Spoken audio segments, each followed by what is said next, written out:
Hey guys, what's up? Welcome back to another one of my videos. I'm Art, and welcome to this channel where I talk about a lot of things. Now, this is a comic book related thing, so if you want to, so if you're a fan of the comic books, this is the video for you. If you're not a fan of the comic books, one of my next videos will be about that soon. Something else soon. So here's the thing. One of my recent videos I talked about the flood, and I gave you pretty much a detailed experience about the flood. Okay?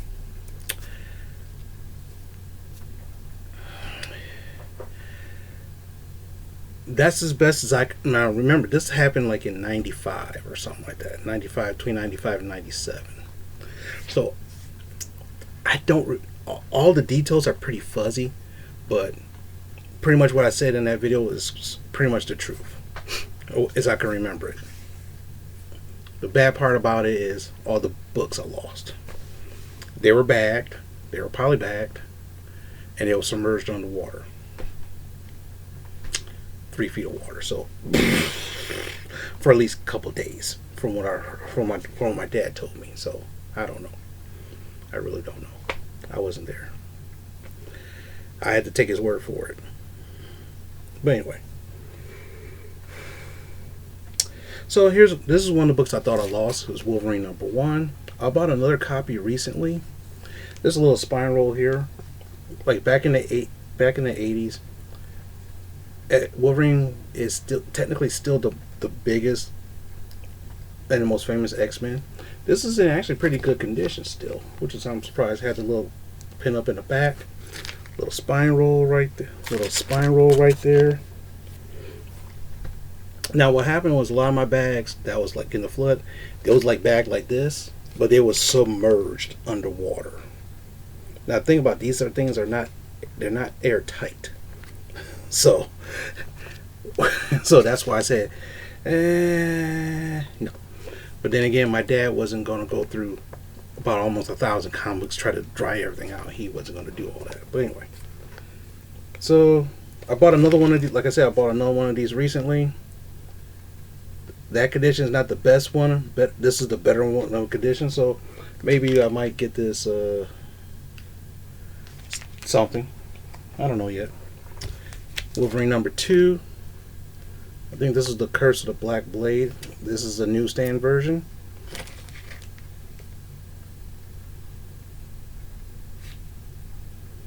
I believe this is a newsstand because it has the barcode. Direct sales, which means it's a comic store, usually has this.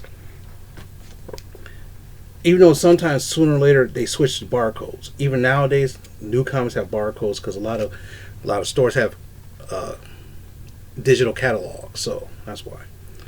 Pretty nice condition. Pin up in the back. Wolverine #7.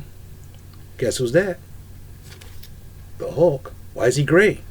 During this time he was called Mr. Fix-It. So he was like a gangster. Some of those was pretty funny. And of course, my favorite book was this.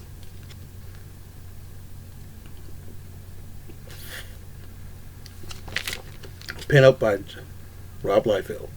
Look at that. Feet. If you know about Rob Liefeld, you know about the feet issue. But anyway, love Rob Liefeld. Love him. This is my favorite, number 82. This is bagged and board, so that means somehow or another I started collecting these. I think I bought this off of somebody, or I don't know. Like it says direct edition. So I don't know. So I'm thinking I got this from an actual seller, maybe. I don't know. Can't remember. It's been a while. But this is good. This is one of the best pictures I had of him. Cause like what happens, I'll go to comic book shops and like comic book convention. I say, I'll pick this up, or I'll pick that up, and whatever. number 83. So, see, direct edition.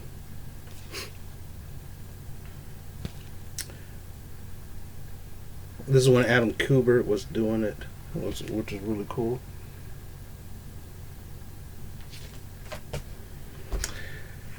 I also was a big New Mutants fan, so check this out. Special edition New Mutants #1. Wraparound cover. Loki kidnaps Storm, sorry. Takes her to Asgard, and this is their adventures in Asgard and stuff like that. Really cool.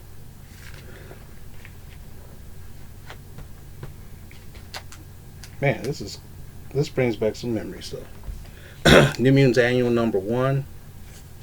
Now this one right here, it brings back memories because I really was looking for this one, and this book is technically somewhat not. It's going to be pretty worthless. I don't know if there's actually any worth to this or not, but I will show you why it's, in my opinion, it's worthless. Look back here. See that stamp right there? It's called Reader's Exchange. That was the first comic book store I ever been to. Dedicated LCS. And what happened was, back in the day, he will buy comics from you. Now think about it. It's like around about this time, the comics was like about 60 to 80 cents, no more than $1. So what happened was, he will buy your comics for like 10 to 20 cents, depending upon what it was. And then you get the credit. So what happens is, like a lot of books, if I wanted this book and I was short, I sold some. I took about like 20 to 30 of my old comic books. They gave me like $2 or $3. And what happened is he'll put that stamp back there, because at the time no one really thought that some comics would be worth money, or unless he would just knew it wasn't going to be worth anything, or he took a chance. And so what happened is, this was like in their quote unquote dollar bins or something like that, because his stamp would be, because a lot of times I'll pull something up and he'll try to sell it to me for one time he'll try to sell me something for like $1.50. I said, the stamp's on the back, bro.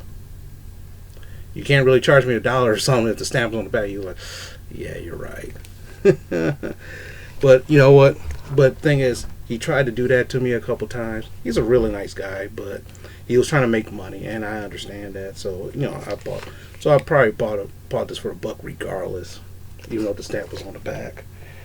Trying to keep a show, trying to keep a show open. Back then, look at that. See that Atari, the Atari. So that's fun. It's pretty funny.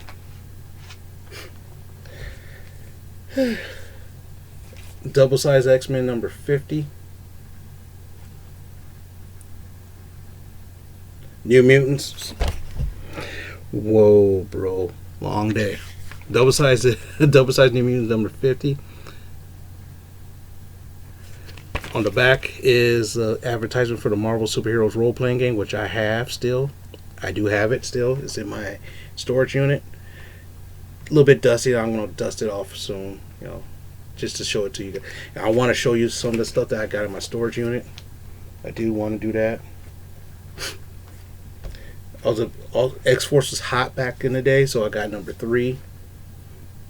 I know I have a #1 somewhere in the upstairs, somewhere up here. Don't remember what happened to #2, but this is #3 with Juggernaut. So I definitely had to have this. On the back is the X-Men action figures from Toy Biz from the 90s. Because I used to have this Wolverine right here. And of course, Spider-Man's right there. X-Force #4. Rob Liefeld, big ass guns. Spider-Man, look at that. Let's see how thick that dude is. Spider-Man's not a thick guy. He's like supposed to be like a gymnast kind of figure, but this dude was thick. Like thick. Thought that was hilarious. And X-Force #5. And on the back is one of those Tiger Electronic games. I had one of these before. I think I had this one too at one time. This is before 8-bit Nintendo. like the Nintendo Super Nintendo was out, so it was 8-bit was around, but like 3 or 4-bit was like these kind of things, so it was kind of funny. Also, I love this. Classic X-Men, #1.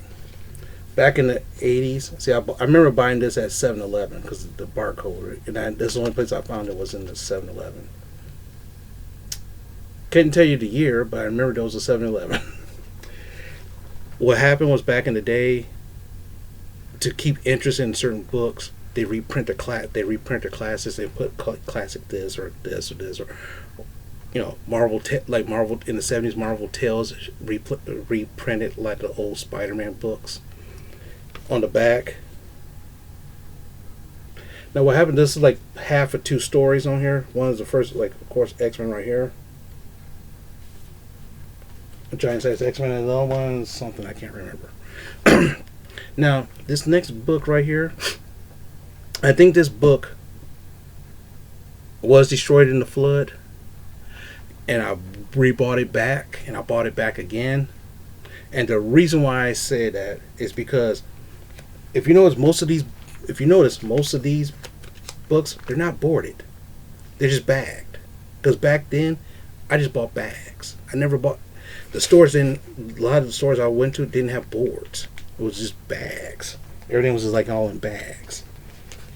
Like this Wolverine, these 2 Wolverines was boarded, so that means I must have bought this at like a comic book show. But a lot of the stores around that time didn't have boards. They just had bags. So, and another thing is, I don't know why, but why would I buy? Now I bought this for $5. I know I used to have this. So why would I buy this again for $5 unless it was destroyed in the flood? Because I can't find it anywhere else. And it's boarded too, so I must have bought it at a comic book show. So now this story was kind of cool. What happened? Professor X was sick, and he needed, and the only way to save him was alien medicine, and the way to write Professor X off the book for a while. So he went with Leandra, the Sheer Empire, because that was his main girlfriend. So what happened? He put Magneto in charge, and Magneto was in charge of the X-Men and the New Mutants. So he was the new headmaster of the school. There was a short-lived comic book series, limited series called X-Men versus Avengers versus X-Men versus Avengers, in which revolves around the apprehension of Magneto, and Magneto gave himself up, and this is the trial of Magneto. Right here is Fenris. These 2 are mutants from a Nazi dude I can't remember per se, and they wanted to kill Magneto. Well, Magneto hates Nazis, even though technically Magneto is kind of like a Nazi guy himself. Irony. This bat, and if you see, it's kind of bent like this because it was in a box for like 20-something years, so it kind of bent up a little bit. But hey, this is a good story. If you ever get a chance to read X-Men versus Avengers, not A versus X, but X-Men versus Avengers, the first 4-issue limited story back in the late 80s, early 90s, it's a really good story. I'm looking for that one. I found this one. First Mr. Sinister. Look at that spine roll. I bought this again recently from an auction, but it had a stamp on the corner. I'm like, oh man, dang it. It was a pretty decent condition, but the stamp just kind of took the condition down. So luckily I found this little spinal, so that could be ironed out. Now on the back is cool. The Amazing Spider-Man annual number 15? 21. The marriage of Peter Parker and Mary Jane. I have this somewhere.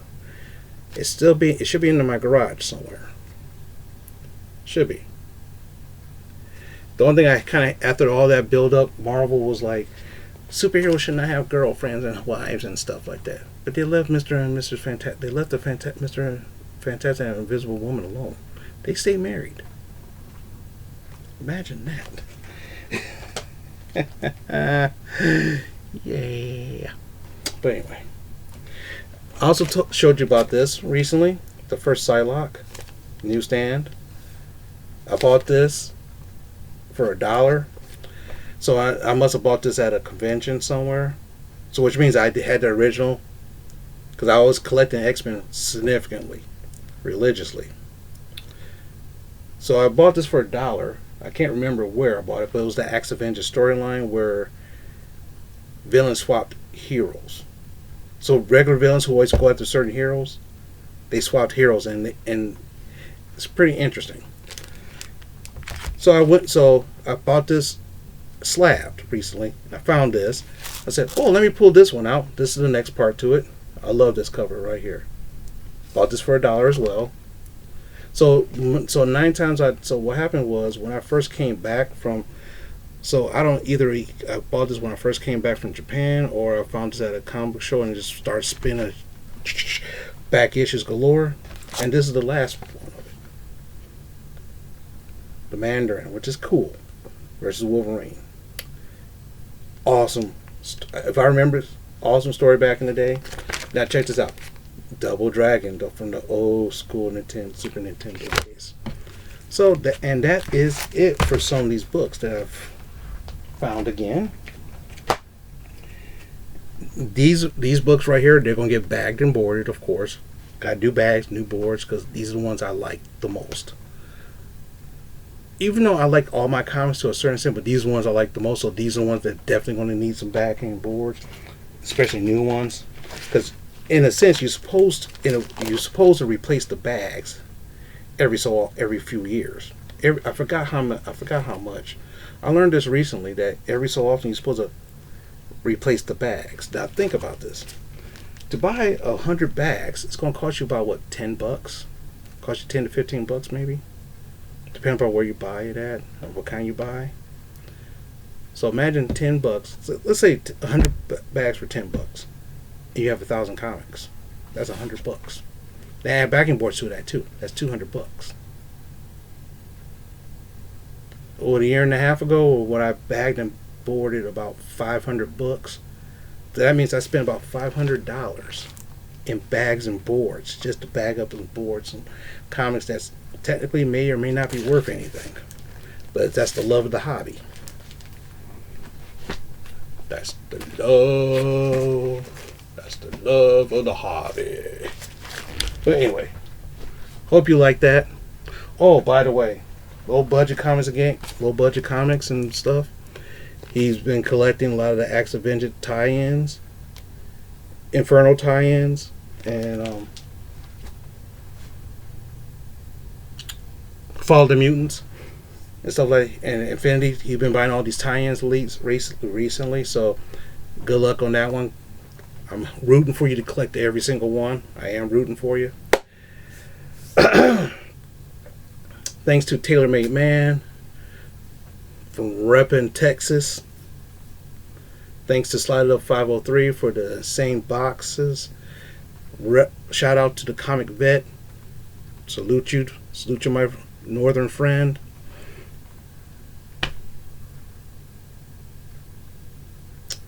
Salutes to DJ Blinks, Standables Universe, fellow Michigan Gander Standables Universe. These are the comic book guys, dude. These are the comic book guys I watch on a daily basis. And welcome back to Winking, the company man, the numbers guy, in the boardroom. All right. That's enough shout outs and plugs for stuff. I'd like to say a shout out to Kiki, the YouTube sweetheart. She's pretty cool. Some of her live streams is pretty funny too. She's not comic book related, but you know, it's fun to watch some stuff. And with that being said, I want to say thank you very much for watching. Thanks for letting me waste up to 20 minutes of your valuable time today or night or whenever you're watching. And I can't wait to see you next time. So be good to yourself, be good to others, and whatever. One day I'll come up with a catchphrase that makes sense. All right? Talk to you later.